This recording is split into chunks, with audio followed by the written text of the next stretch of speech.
Bonjour à toutes et à tous, voilà, on est fin du mois et comme toutes les fins du mois, vous avez rendez-vous avec le Mag Vidéo du district d'Alsace de football. On en est déjà au troisième numéro. Pour ce troisième numéro, nous sommes allés à la rencontre d'un des nouveaux partenaires du district d'Alsace, la Pizza de Nico, partenaire notamment du Match of the Week et les matchs qui reprendront certainement très bientôt, du moins on l'espère. On va découvrir la Pizza de Nico, mais avant cela, je vous propose de découvrir le sommaire de ce Mag numéro 3.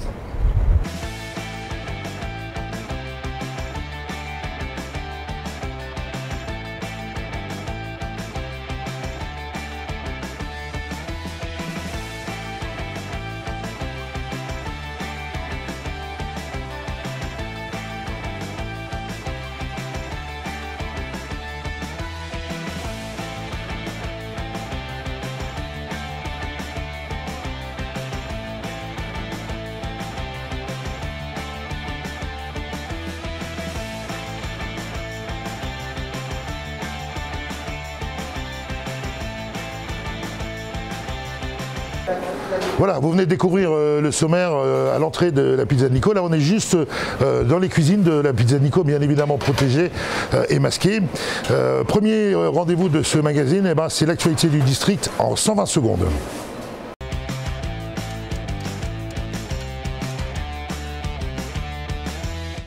C'est la principale information à retenir de ces derniers jours. À l'arrêt depuis plus d'un mois en raison de la crise sanitaire, le football des jeunes a eu le feu vert des autorités pour redémarrer la semaine passée. Depuis le 28 novembre, les clubs sont donc autorisés à reprendre l'activité foot pour leur public mineur, mais sous certaines conditions et en s'étant au préalable rapprochés de leur municipalité pour pouvoir utiliser leurs installations sportives. Retrouvez toutes les informations et documents utiles pour vous accompagner dans votre reprise d'activité sur le site internet du district. Initialement programmé le 24 octobre dernier à Fegersheim, mais reporté en raison de la pandémie, les assemblées générales ordinaires et électives du district d'Alsace se dérouleront finalement ce vendredi 4 décembre à 19 h et en distanciel. Une formule inédite retenue conformément aux recommandations fédérales et aux ordonnances gouvernementales. Pour découvrir toutes les informations et modalités pratiques, rendez-vous sur lafa.fff.fr. Il avait terminé deuxième de la phase interdépartementale du district fin octobre. Le voilà champion du Grand Est. Lui, c'est Guillaume Riel. L'attaquant de l'AS Markolsheim a remporté le 21 novembre la phase régionale de la draft eFoot FFF. Un bel exploit pour ce jeune homme de 24 ans qui représentera l'Alsace lors de la finale nationale programmée en décembre, avec, à la clé, la possibilité de rejoindre l'équipe de France eFoot. Bravo Guillaume! Elles se sont déroulées du 18 au 29 novembre. Elles, ce sont les journées nationales de l'arbitrage. À cette occasion, le district d'Alsace a choisi de mettre en avant certains de ses arbitres sur les réseaux sociaux via des interviews. 12 portraits d'arbitres officiels sont à retrouver sur Facebook et Instagram. Un petit mot de Téléthon pour finir. Et si vous profitiez du confinement pour participer à une tentative de record du monde en faveur du Téléthon 2020 ? C'est le défi un peu fou que vous propose de réaliser Geoffrey Fedner, un footballeur bien connu dans le centre Alsace. L'objectif ? Battre le record du monde du plus grand nombre de personnes qui se passent virtuellement un ballon de football dans une vidéo. Comme Laure et Maxime, pour remporter le match contre les maladies génétiques, rejoignez l'équipe sur Facebook avec le hashtag TéléthonFC.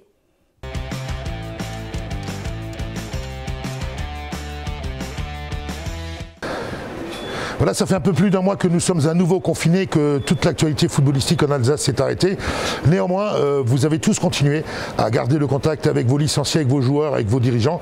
Nous sommes allés à la rencontre de certains d'entre vous pour voir comment vous, dans vos clubs, vous avez fonctionné durant ce dernier mois. Un reportage signé Maman Touati et Léonard Schott.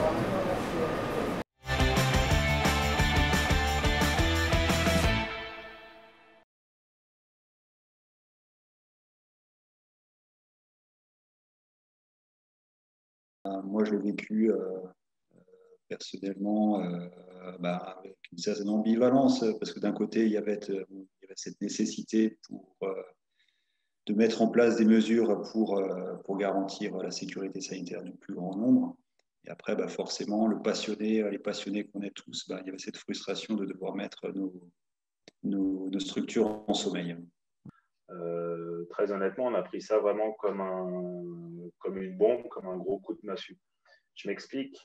La LGEF, le district, la FFF et encore plus les clubs en eux-mêmes ont mis en place d'énormes dispositifs, des protocoles qui ont dû être suivis et qui ont été suivis à la lettre pour chaque match, pour chaque entraînement, pour chaque réunion en interne. Et c'est vrai qu'on commençait à peine à s'être habitué à ce nouveau mode de fonctionnement, qu'à ce moment-là, on nous a vraiment coupé les jambes, quoi. Donc nous, on a pris ça vraiment comme un coup de massue. On continue à bosser, donc d'un côté ça va, de l'autre côté c'est sûr que les week-ends, là on retrouvait nos enfants, on va dire nos amis, nos collègues, les jeunes, c'était un plaisir, c'est un hobby, je veux dire, c'est les voir tous ensemble, rigoler, tout, c'est le but, quoi. On ne le voit pas et c'est un peu chiant, c'est un peu frustrant. C'est quelque chose de très compliqué parce qu'il faut expliquer un petit peu à tout le monde que ça s'arrête brutalement, qu'on ne peut plus rien faire, que ce soit au niveau des jeunes ou au niveau des seniors. Donc, chacun le prend soit avec du recul, soit violemment dans la figure. Et c'est très compliqué pour certains parce que c'est leur sortie quotidienne, que ce soit l'entraînement, que ce soit les matchs. C'est quelque chose qui sort de la routine, qui sort du professionnel. On a été moins surpris de couper d'un coup parce qu'on le sentait venir depuis quelque temps. Après, on a eu une réunion mercredi soir justement avec le secteur R3 Vallée. Là, on a des réunions de territoire et tous les présidents le disent. Hein, ce qui est compliqué, c'est maintenant de garder le contact avec les gens. C'est assez compliqué. On a l'impression que c'est même plus compliqué que la première fois. C'était à la fois une déception, forcément, mais aussi un soulagement. Une déception parce que voilà, on a dû arrêter l'activité. Donc, le fait de se retrouver au niveau d'un club, de partager notre passion, de partager le foot, de voir les gamins sur les terrains, voilà, c'est quand même un manque dont on a souffert déjà lors du premier confinement. Mais c'était également un soulagement parce que le dernier mois était quand même compliqué pour continuer la pratique, quoi, avec toutes les contraintes qui nous incombaient.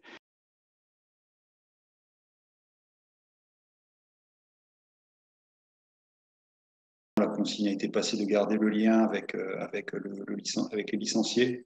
Ça s'est fait de plusieurs manières, au travers des réseaux sociaux. Donc, nous avons animé un certain nombre de jeux pendant la première période du confinement. De jeux, de quiz ou autres. Nous avons aussi lancé des concours avec les enfants, concours de dessin ou autres. On a travaillé également sur des interviews confinées où différentes personnes du club ont été interviewées. Ensuite, les coachs ont gardé contact, au moins par texto, par SMS, donc avec les joueurs. Certains coachs sont allés plus loin en proposant des activités footballistiques à faire à la maison, si possible. Donc, on est parti du principe que les joueurs, on leur a préparé des programmes de reprise et d'entretien surtout, à base de course à pied, à base de renforcement musculaire, à base un petit peu de jonglage, donc vraiment sur du travail individuel. Donc ça, c'était pour les plus grands, et pour les plus petits, on était sur un aspect un peu plus ludique, c'est-à-dire voilà, se filmer en faisant un peu de jonglage, en faisant un peu de conduite de balle avec le ballon. Donc ça, c'est le lien qu'on a. On a un petit groupe, comme je pense tous les clubs, sur WhatsApp, où on a tous nos joueurs, où on communique par WhatsApp. Donc on est régulièrement dessus pour savoir comment ils vont, ce qu'ils font. L'entraîneur leur dit de toujours continuer à faire du sport, courir. Bien sûr, c'est ce que 1 kilomètre et ils peuvent pas aller loin, mais bon, ils peuvent quand même courir un peu, trottiner, faire du footing. C'est-à-dire qu'on a une présidente des jeunes qui est très créative, Delphine Baloul, qui a mis en place un lien avec les jeunes par rapport aux coachs et par rapport à différents médias, que ce soit sur du Teams, sur du Zoom, sur du Snapchat. Elle a demandé aux coachs de garder le lien avec les jeunes parce que c'est très fragile. La senior, c'est un petit peu moins fragile, mais les jeunes, c'est beaucoup plus friable, et quand ils n'ont pas ce lien avec le club, on les perd rapidement. La vie du club, elle n'a pas vraiment continué, vu qu'on avait décidé, comme au premier confinement, de mettre le club en veille complète.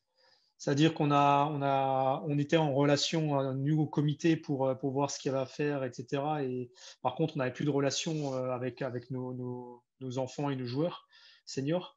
Là, on a des échéances. On a préparé tout ce qui est les calendriers. On a décidé de mettre en place un cadeau de Noël cette année, vu que forcément, avec les licences qui n'ont pas été qui ont été payés mais qui n'ont pas trop été utilisés cette année, on va dire. On a décidé de faire un geste à nos gamins qu'on n'avait pas pu faire l'an dernier. Au niveau des jeunes, c'est les entraîneurs qui ont gardé les liens avec leur équipe.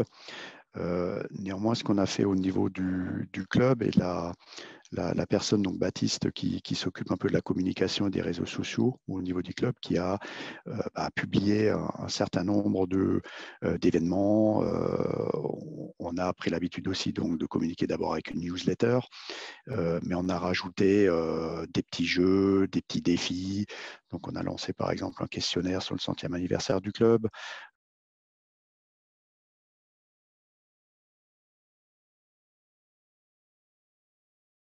Bien évidemment, on va attendre les informations et voilà, les règles à mettre en œuvre par la fédération, par le district et par la ligue. Il ne s'agira pas de se précipiter non plus. Il s'agira de garantir la sécurité de tous, en même temps de permettre la poursuite de notre sport. On voit tout doucement le bout du tunnel. Maintenant, c'est un contexte qui est particulier dans la mesure où, en règle générale, à cette époque de l'année, on se prépare à faire une petite pause, on se prépare à arrêter. Et là, en fait, on est dans une situation inverse parce qu'il faut se préparer à reprendre. Maintenant, donc on va essayer déjà, dans un premier temps, de garder le maximum comment on dit ça, les barrières de sécurité, les barrières les sécurités sanitaires, les masques, les gels, tout ça, on va essayer de le garder un maximum, je pense même jusqu'à la fin de saison, pour être sûr de notre coup, parce que je ne veux pas que... C'est vrai, c'est un plaisir de jouer au foot, mais en conséquence, il ne faut pas qu'on ait des cas qui nous tombent dessus et qu'on puisse avoir des maladies graves chez les joueurs. Ce n'est pas du tout ce qu'on recherche. Alors, à 15 jours, je dirais à 15 jours, 3 semaines de Noël, est-ce que ça vaut le coup de redémarrer quelque chose ? Est-ce qu'on risque pas, si certains n'ont rien fait, chez les jeunes peut-être pas, mais une blessure, en règle générale, la constitution des jeunes jusqu'à 15 ans, musculairement, on peut reprendre assez facilement les exercices, sans souci. Après, au-delà de cet âge-là, effectivement, c'est compliqué parce que musculairement, et on le voit même sur des professionnels, et c'est la même chose sur des amateurs, quand on reprend une activité physique, il faut y aller crescendo. On hésite, pas parce qu'on ne veut pas faire jouer nos gamins, mais les protocoles en place seront obligatoires pour éviter les contacts entre gamins. Et aujourd'hui, clairement, je me vois mal dire au moins jusqu'au U11, donc du 7-U11, leur dire de juste taper dans le ballon et de pas pouvoir faire de match. Je pense que ça va être très compliqué. On est sollicité dès l'annonce de mardi soir par les entraîneurs de nos équipes qui voulaient reprendre avec les jeunes dès ce samedi matin. Ça ne va pas être possible forcément puisqu'il faut déjà au préalable l'accord de la mairie. Le stade étant fermé, donc on ne peut pas, parce qu'un mail est parti ou une publication même sur le site du district qui autorise la pratique, on ne pourra pas se rendre dès demain matin au stade. Donc on va attendre le retour de la mairie qui attendait le décret ministériel officiel avant de savoir ce qu'ils ont le droit, eux, de faire en termes d'ouverture des locaux, je pense. Il faut que j'étudie un peu plus également les contraintes sanitaires qui nous incombent avant de reprendre. Mais oui, pour les plus grands en tout cas, je pense les U13, U15, U18, il y aura sûrement une reprise avant les fêtes puisqu'on est sollicité pour cela.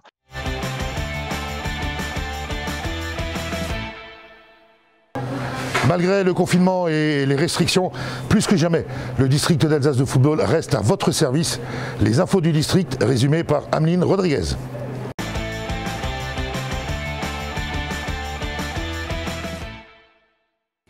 En raison de la situation sanitaire, le district d'Alsace de football tient depuis le 12 novembre des réunions dématérialisées avec les clubs. Réalisés sous forme de visioconférence, ces moments d'échange privilégiés avec les représentants des clubs sont organisés géographiquement, territoire par territoire. À destination des présidents, ces rendez-vous numériques sont programmés en début de soirée, de 19h à 20h30, afin de permettre au plus grand nombre d'y participer. L'objectif est avant tout de faire le point sur l'état d'esprit des clubs, prendre de leurs nouvelles, être à l'écoute, mais aussi de pouvoir répondre, dans la mesure du possible, à leurs interrogations. Après les visioconférences organisées avec les territoires Nord-Luxembourg, Mulhouse, Alsace Sud, Strasbourg, Eurométropole, Nord-Agno, Arles-Trois-Vallées et Bruges-Ackerland, la 6e étape, celle à destination du territoire Pays du Sungo, se déroulera ce mercredi 2 décembre. Découvrez le calendrier complet sur le site officiel du district d'Alsace. De nouvelles mesures d'aides économiques d'urgence, qui représentent plus de 400 millions d'euros d'aide pour le secteur sportif, ont été annoncées par le président de la République le mardi 17 novembre lors d'une réunion avec les acteurs du monde du sport.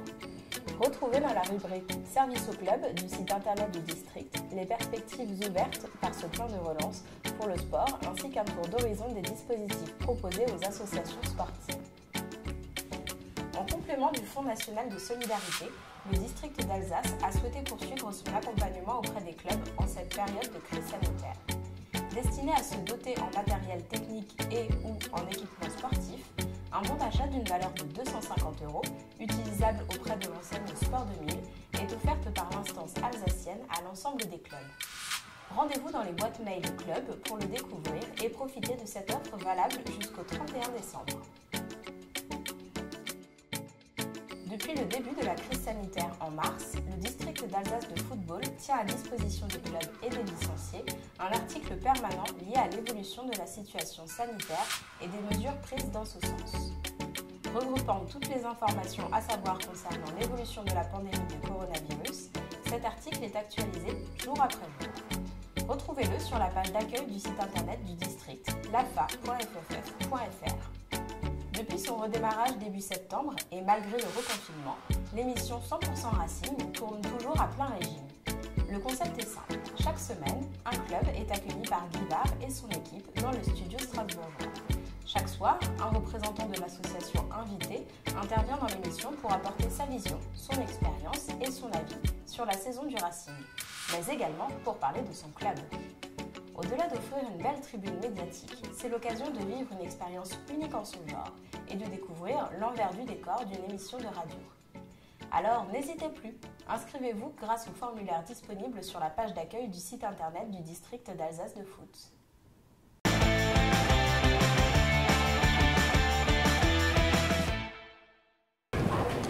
Alors s'il est une des rubriques qui vous plaît le plus dans ce nouveau format du magazine vidéo, c'est Ma vie d'amateur.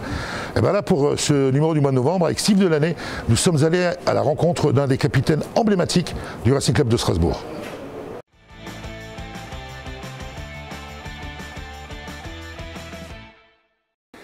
Voilà une des rubriques que vous connaissez bien maintenant et que vous appréciez, que je sais que vous aimez. C'est la rubrique Ma vie d'amateur. Et aujourd'hui, on accueille Cédric Canté, qu'on ne présente plus, capitaine emblématique du Racing. Bonjour. Bonjour Jean-Luc, bonjour à tous. Ça va très bien.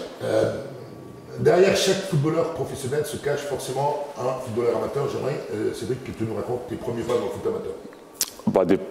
Les premiers pas assez classiques, on va dire. Hein. Le football, le sport le plus populaire. Mes parents me font le plaisir de m'inscrire au club du Vauban-Strasbourg, quand j'avais 6-7 ans, hein, parce que ma mère travaillait à proximité. Moi, j'habitais le quartier de la Méno, mais je n'ai pas commencé par le Racing. J'ai commencé par le club du Vauban pour des raisons pratiques.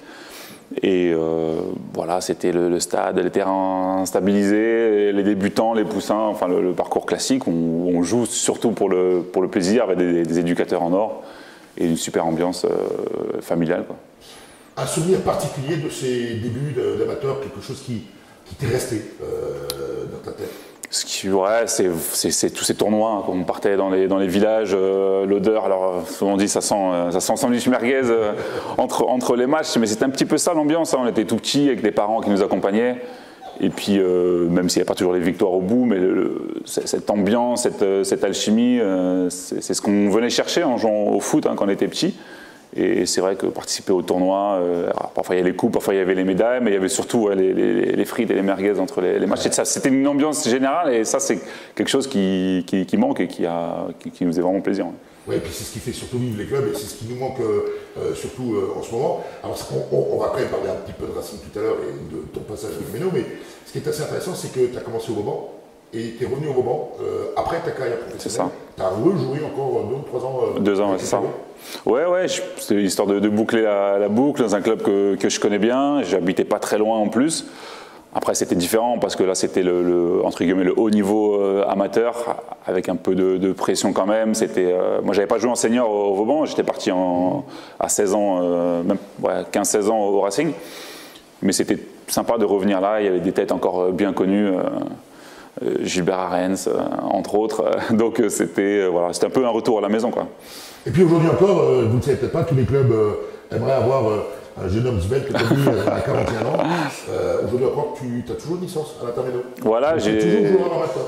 Toujours joueur amateur, au moins dans les statuts, parce que c'est vrai qu'avec les différents confinements, c'est un petit peu compliqué de pratiquer. Et puis je suis beaucoup en déplacement, mais Interméno, c'était symbolique parce que c'est mon quartier, parce que les personnes qui sont au club, j'ai grandi avec la plupart d'entre elles, donc ça devient un peu dur de jouer en équipe 1, même en D1, mais on va essayer de faire quelques matchs quand on pourra le faire. On va leur faire très vite, j'en suis intimement convaincu. C'est vrai qu'on ne peut pas t'avoir avec nous sans parler de ton épopée au Racing. Ouais. Alors moi j'ai un souvenir extraordinaire, le Stade de France, mai 2005. Ouais, 30 avril même. Au 30 avril, oui, voilà. Oui, c'est ça, parce que l'on a le premier match, tout à fait. Avec le brassard autour du bras, cette victoire face à Caen en Coupe de la Ligue. C'est forcément un aboutissement, un moment incroyable. Moi, je suis strasbourgeois, formé au Racing, donc c'est vrai que représenter sa région au Stade de France avec 80 000 spectateurs et puis un tifo incroyable, c'est un moment historique du club, c'est un moment qui sera gravé pour toujours. Donc c'était une grande fierté et ça aurait pu être dramatique en cas de défaite. Malheureusement, ça s'est transformé en un moment, dont on se souvient tous. La patate de notre ami Jean Christophe. Ouais, parce qu'à ce moment-là, on sait que le match il est pour nous, et puis on a fait une grosse fiesta après. Ah bon? Ouais.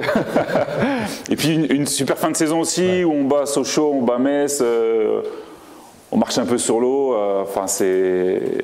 C'était vraiment un super souvenir. Malheureusement, la saison d'après est un peu plus compliquée. On va oublier la saison d'après. Ouais. Voilà, on va espérer rester encore très longtemps dans cette Ligue 1. Hormis cette finale, je ne peux pas ne pas te poser cette question parce que être strasbourgeois et porter le brassard de son équipe lors d'une finale et une victoire, c'est forcément important. Quel est le souvenir qui t'a le plus marqué pendant tes années au Racing? En dehors de cette finale, c'est pas forcément un moment qui m'a marqué, c'est plus la période où je me suis installé dans l'équipe, parce que c'est vrai que j'étais formé au club. La première année, j'ai pas beaucoup joué, j'étais parti en prêt en Ligue 2, donc j'avais pas forcément un statut très enviable quand je suis revenu en 2003. Et voilà, j'ai fait une bonne préparation, et quand Habib Beye part à Marseille, Antoine Camboiré m'intègre dans l'équipe, et là, on va dire que ma carrière était lancée, ma carrière en Ligue 1 en tout cas.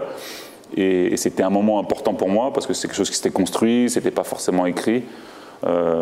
Et j'étais vraiment très content d'enfin faire mon trou en Ligue 1 à Strasbourg où j'avais été formé. Alors c'est vrai qu'on a parlé de ton meilleur souvenir au Racing et de tes meilleurs souvenirs, mais en 15 ans de carrière, il y a forcément un souvenir sur l'ensemble de ta carrière qui se détache. Ouais, j'avoue que ce souvenir avec le Racing il est incroyable. J'en ai eu d'autres en équipe nationale aussi, mais le souvenir le plus fort, où il y a l'intensité, vraiment ce que je retiens, c'est ce titre de champion de Grèce en 2010. Parce qu'un titre national, quand on gagne le championnat, c'est un aboutissement, c'est un travail pas à long terme, mais à moyen terme, avec un championnat qui a été long, une campagne européenne aussi quand j'étais au Panathinaikos. Et puis moi, c'était ma première année, j'ai dû gagner ma place, c'était pas facile, et de gagner le titre en étant titulaire dans cette équipe, c'était vraiment quelque chose de fou à vivre, avec en plus les supporters, la ferveur qu'il y avait sur place. J'allais venir, la Grèce, ce sont vraiment un public de fou, quoi. Ouais, pour le football, c'est une religion, ça n'a rien à voir avec ce qu'on peut connaître. Alors le niveau du championnat de France est supérieur, mais au niveau de la ferveur des supporters, on est très très loin de ce que les Grecs peuvent proposer dans un stade, au moins hors période Covid, évidemment. Mais oui, en plus ça faisait longtemps que le titre n'avait pas été gagné, je crois que c'était en 2004 le dernier titre, nous on était en 2010. On arrive, en plus on fait le doublé, puisqu'on gagne la coupe quelques semaines après, donc c'était une année très très intense, riche en émotions, et j'avoue que c'est mon meilleur souvenir de ma carrière. Et ben voilà, derrière chaque footballeur professionnel se cache un footballeur amateur. Cédric, en tout cas, mille merci d'être venu nous voir. Plaisir pour moi. Et si vous avez besoin de chaussettes des footballeurs, contactez-le. Merci Jean-Luc.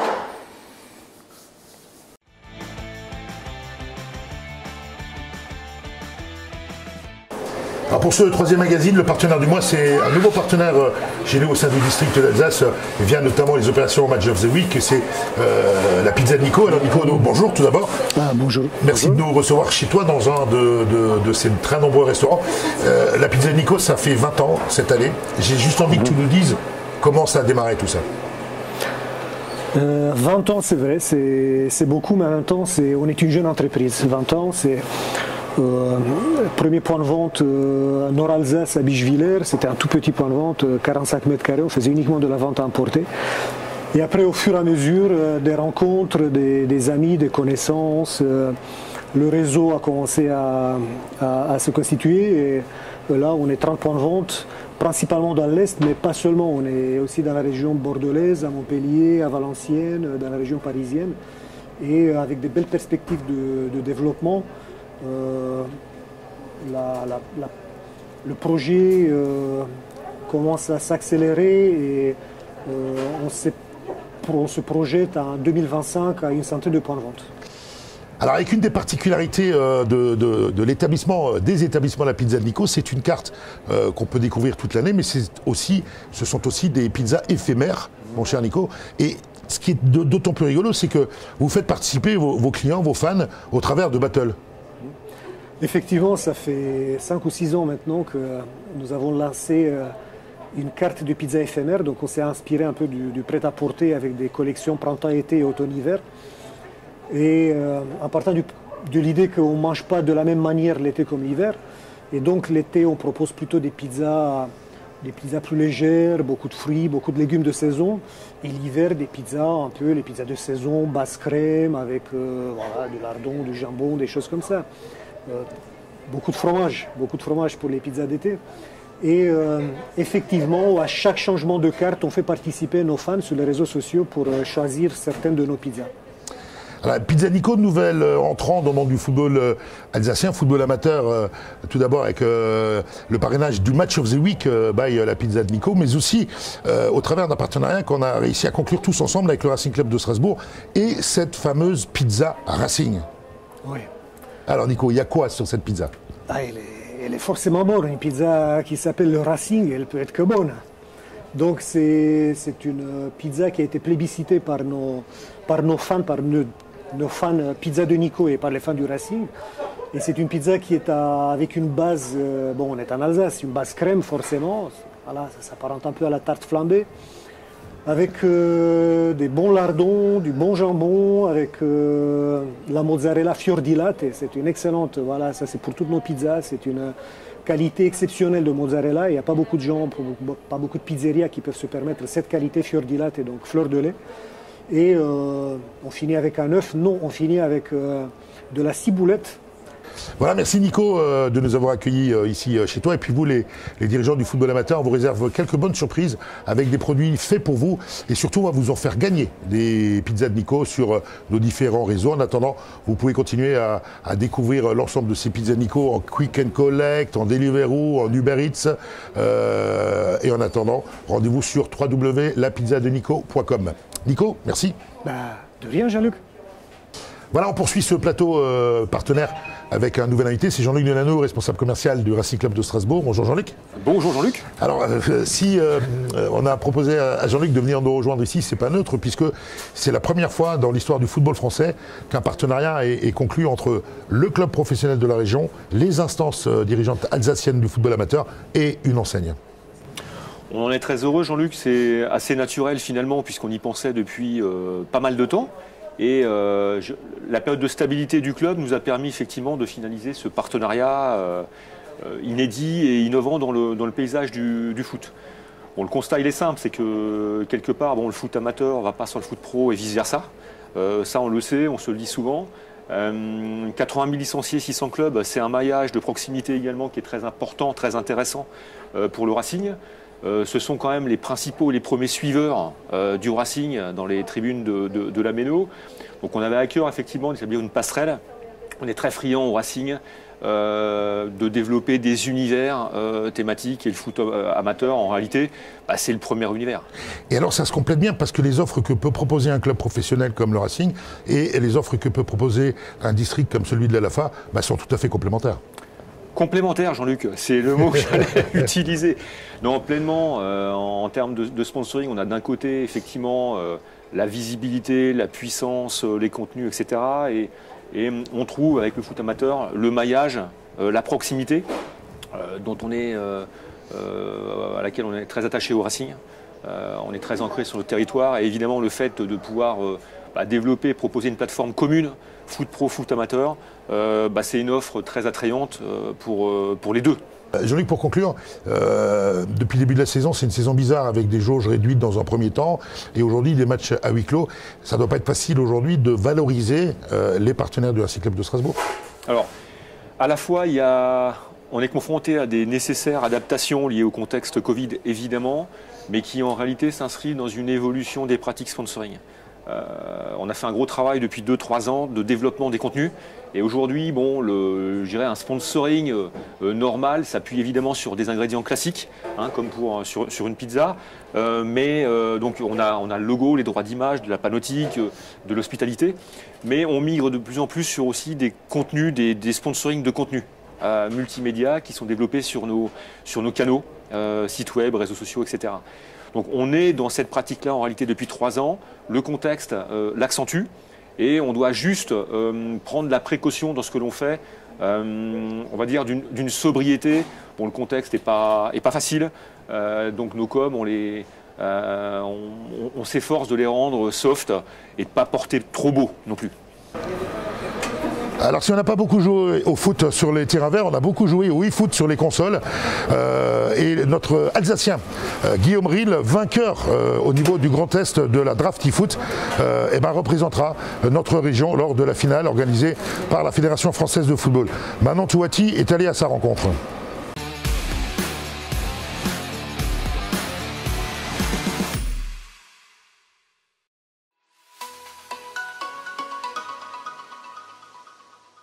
Moi, c'est Guillaume Ril, j'ai 24 ans et j'habite à Strasbourg.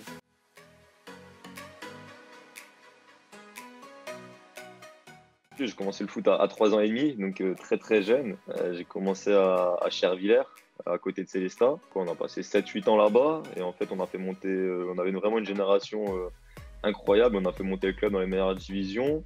J'ai fait 15 000 clubs, donc du coup je préfère prévenir d'avant, j'en ai fait plein. Et après, comme je dis, en senior, j'ai fait pas mal de clubs. L'année dernière, j'étais à Fegersheim R3.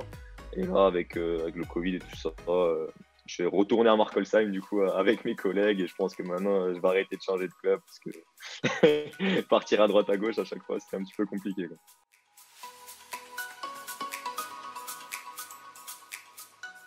J'ai toujours joué 10 quand j'étais jeune, donc milieu de terrain offensif, numéro 10. Et depuis que je suis passé senior, je joue en 9, donc buteur, attaquant.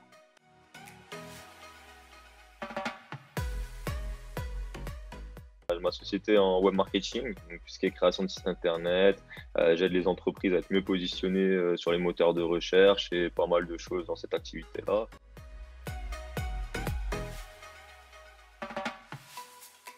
J'ai toujours joué depuis tout petit. Donc en gros, j'ai commencé avec FIFA 98, donc j'avais 3 ans, j'avais déjà une console dans les mains. L'e-sport, j'ai découvert par hasard, parce que du coup, entre guillemets, à FIFA, j'avais toujours un bon niveau. Mais après, on sait très bien que quand on joue contre les mêmes collègues à chaque fois, on ne connaît pas trop son niveau. Et j'ai un peu commencé la compétition par hasard. J'ai découvert une connaissance qui en faisait.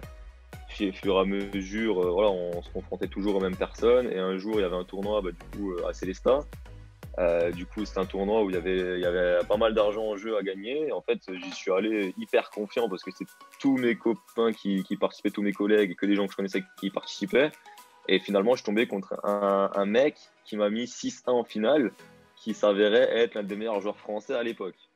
Et en fait, ce jour-là, du coup, j'avais une question en tête et une seule obsession, c'était le battre. Du coup, après, suite à ce match-là, je me suis lancé à fond là-dedans. Et 2 ans plus tard, j'ai réussi à avoir ma revanche. J'étais content, même s'il m'a peut-être battu 10 fois avant que je le batte une seule fois.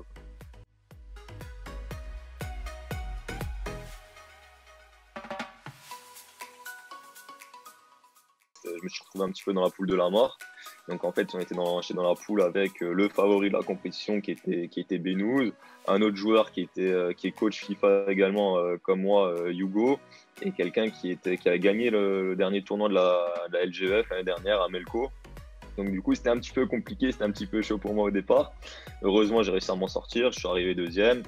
Et après, quart de finale, je suis peut-être tombé contre le meilleur quart de finale que je pouvais faire, contre quelqu'un qui ne faisait pas de compétition. Donc du coup, à l'expérience, j'ai réussi à plier le match facilement, donc 6-0.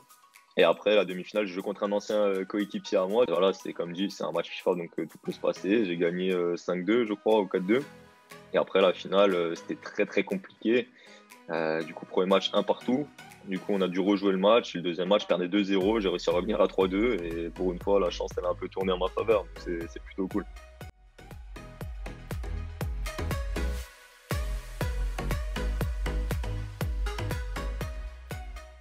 Je le prends vraiment comme un bonus. Je l'envisage. Normalement, on sera dans une poule à 3 joueurs. Donc, en fait, on gagne un match, on est qualifié. Sur un match, tout peut se passer. Et après, comme je dis, c'est que du bonus. Comme je dis, c'est que du bonus. Si je sors des poules, je me prends 6-0, tant pis. Je suis déjà content. On va dire, j'ai fait mon travail dans l'Est, dans le Grand Est, donc je suis content. Après, finale nationale, c'est vraiment les joueurs qui veulent vraiment performer à fond dans FIFA. Ils seront 10 fois plus motivés que moi. Moi, je sais que voilà, mon temps est passé. Là, c'est vraiment que du bonus. Donc, je vais m'entraîner, bien sûr, pour essayer de représenter au maximum le Grand Est. Mais comme dit, je sais qu'il y a vraiment de très, très bons joueurs qui vont être présents là-bas et à qui ça sera dur de prendre la victoire.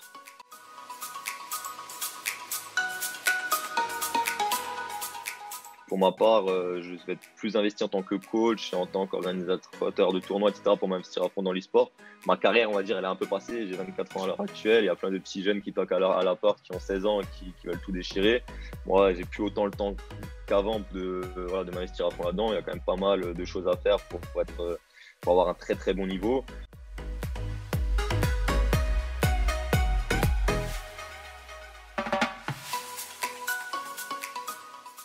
Quand même une culture footballistique à avoir. En fait, il y en a beaucoup qui ne pensent pas que c'est à ce point, mais pour ma part, c'est très très important. On voit certains joueurs professionnels de vrai foot, quand je pense à Valentin Rongier ou Martin Terrier, qui ont fait très très bons scores sur FIFA. Il y a l'aspect foot qui joue beaucoup, donc l'aspect tactique qui joue de plus en plus dans chaque FIFA. Il faut être concentré non-stop pendant les 15-20 minutes de jeu. Moindre déconcentration, c'est fatal. Et derrière, c'est de l'entraînement contre des bons joueurs. Et après, derrière, savoir analyser sa propre faiblesse. Si on connaît sa propre faiblesse, on sait comment la contrer. Et derrière, on peut que avancer.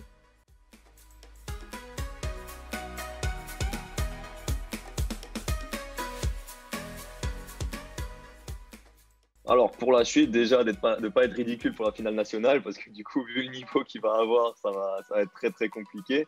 Donc du coup, par rapport à ça, j'espère ne pas être ridicule déjà à court terme sur cette compétition. Ça sera que du bonus pour moi, donc quoi qu'il arrive, c'est un point positif. Et pour la suite, du coup, que les projets réussissent.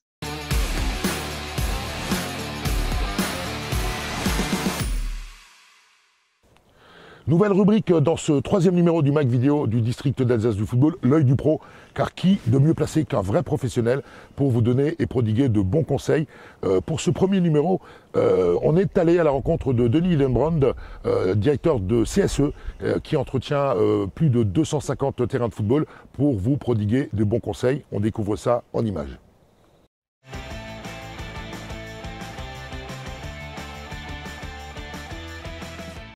Voilà, nouvelle rubrique dans ce magazine vidéo du district d'Alsace de football, c'est l'œil du pro. Aujourd'hui avec CSE, la société CSE à Bipikheim et son dirigeant Denis Hillenbrand. Denis, bonjour. Bonjour. Tu vas bien tout d'abord? Très bien. Alors pourquoi cette rubrique? Parce que malgré le fait qu'on ne puisse pas jouer au football pour l'instant, Denis, il est quand même important d'entretenir les terrains et surtout en ce début de période hivernale. Alors quels sont les travaux que tu préconises pour l'ensemble des terrains de football en Alsace? On n'a pas beaucoup de solutions. On a une solution qu'on montre là sur le terrain, c'est une aération à couteau qu'on appelle ça. Il y a 64 couteaux qui rentrent dans la structure, qui permet après d'évacuer mieux les eaux et de planifier un peu la structure avec les rouleaux qui suivent pour tout ce qui est rejet des vers de terre qui sont très actifs en ce moment. Malgré le fait qu'on ne joue pas, les terrains souffrent quand même en cette période de l'année. Exactement. Qu'on joue pas, les terrains, les vers de terre sont actifs, donc il faut planifier, on entretient, il faut entretenir. Alors là, il fait une aération au couteau, mais aussi de l'épandage d'engrais, parce que ça aussi c'est important. Bah oui, la fertilisation est importante. C'est comme il faut nourrir la plante en hiver, en été, 4-5 passages par an minimum. Et CSE, bien évidemment, tout le monde connaît CSE, mais on peut le dire, vous êtes vraiment, vous, les vrais spécialistes de l'entretien des terrains en herbe chez nous en Alsace. Dans l'ensemble du Grand Est. Bon, voilà, dans l'ensemble du Grand Est. Bon, Denis, merci à toi et à la société CSE. Au plaisir. Pour tout bon contact, rendez-vous avec les pros et cette nouvelle rubrique du pro. Aujourd'hui, c'était CSE Denis. On se retrouve au printemps parce que d'autres travaux sont aussi à prévoir au printemps. Exactement. À très vite.